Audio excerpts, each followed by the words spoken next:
Hello friends, शंकरपुळजी आमच्या गोंया खातीर. आज आमच्या गोव्यात महाराष्ट्राचे चीफ मिनिस्टर आले आणि आले कशाला तर पोंडा गोवा इथे बायपोल्स आहेत, इलेक्शन्स आहेत.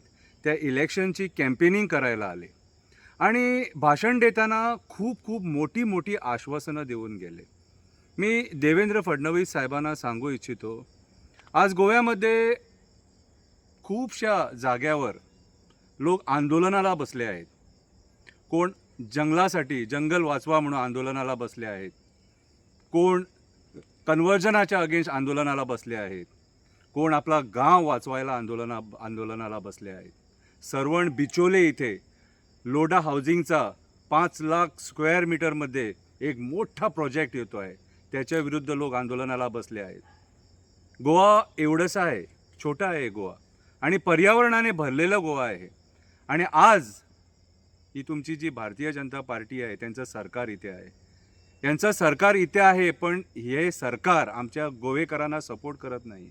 तुम्ही आज आलात, भाषण देऊन गेलात, पण खरी सत्यस्थिती, सत्य परिस्थिती गोवेकरांची तुम्हाला माहीत नाही. तुम्हाला माहीत नाही.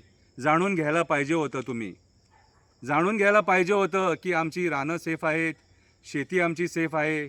आज लोक रस्त्यावर कशाला उतरत आहेत, क्राईम किती वाढला आहे, रेप्स कसे होत आहेत, लहान लहान मुलावर रेप कसे होत आहेत, हे पहिली अगोदर गोव्यामध्ये कधी व्हायचं नाही.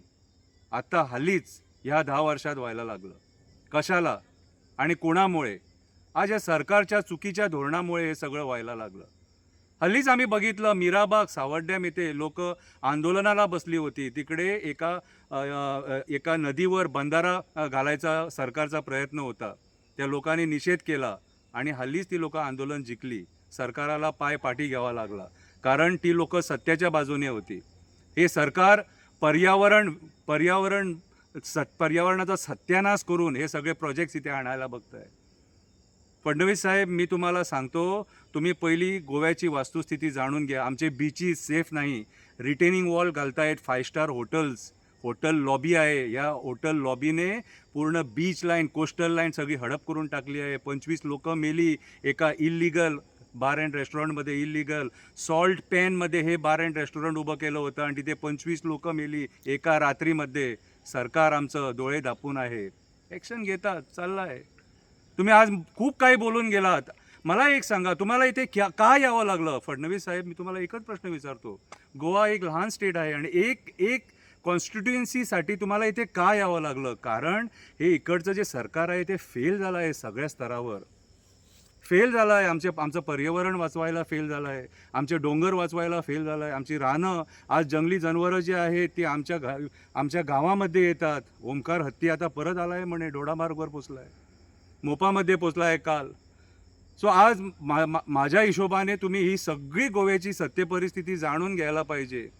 आज आमच्याकडे इथे 33 लोक होती, आता 32 आहेत. 33 लोक होती रुलिंगमध्ये. आज ही लोक त्या कॉन्स्टिट्युन्सीमध्ये लोकांना कन्व्हिन्स करू शकली नसती. त्यांच्याकडे कॅपॅसिटी नव्हती, होती, पण ती कॅपॅसिटी ही लोक तिथे दाखवूच शकली नसती. कारण जे काय आता हल्ली या 4-5 वर्षामध्ये गोव्यामध्ये जे घडलं आहे ना, ते आम्ही सत्यानाश म्हणू शकतो. पर्यावरणाचा टोटल सत्यानाश. आणि ह्या 32 लोकांकडे तोंड नाही आहे लोकांपुढे जाऊन ते सांगायला की आम्ही हे केलं आणि ते केलं. ही लोक आता परवाच्या दिवशी आमच्या चीफ मिनिस्टरने एक स्टेटमेंट केलं की पहिली जेव्हा काँग्रेस होती ते काँग्रेसने हे लुटलं, ते लुटलं, पण आता सध्या काँग्रेसचीच 8 लोक, जेव्हा तुम्ही लास्ट इलेक्शन निवडून आला, ती 8 लोक ज्यांनी देवाचे शपथी खाल्ले होते, हिंदूंच्या, ख्रिश्चनच्या, मुस्लिमांच्या देवांचे शपथी खाल्ले होते, ते तुमच्या BJPमध्ये गेले. त्याच्या अगोदर 12 गेले होते. तर ही सगळी लोक जी तुमच्यामध्ये आज आहेत ती काँग्रेसचीच लोक आहेत. मला वाटतं देवेंद्र फडणवीस साहेबांना हे माहीत नाही.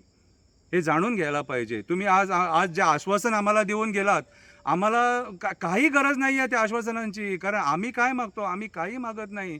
लोकांनी सुद्धा काही मागितलं नाही. जे तुम्ही आज 100 कोटी 200 कोटी 300 कोटीचं डेव्हलपमेंटचं जे बोलतात ना, ते डेव्हलपमेंट आम्हाला नको. आम्हाला आमचं पर्यावरण पाहिजे.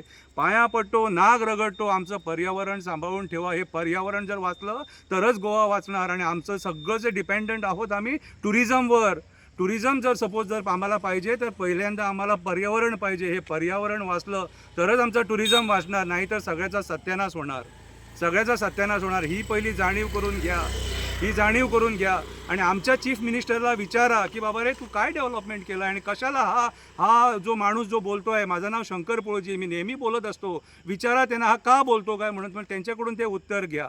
आणि तुम्ही स्वतः तुमचे माणूस इकडे पाठवा आणि सर्वे करून घ्या की गोव्याचं यांनी काय केलं आहे ते. स्पेशली TCP, टुरिझम आणि चीफ मिनिस्टरकडे जे मिनिस्ट्रीज आहेत ते चेक करा, तिथे काय झालं आहे ते. आणि पंचायत मिनिस्ट्री जरा चेक करा.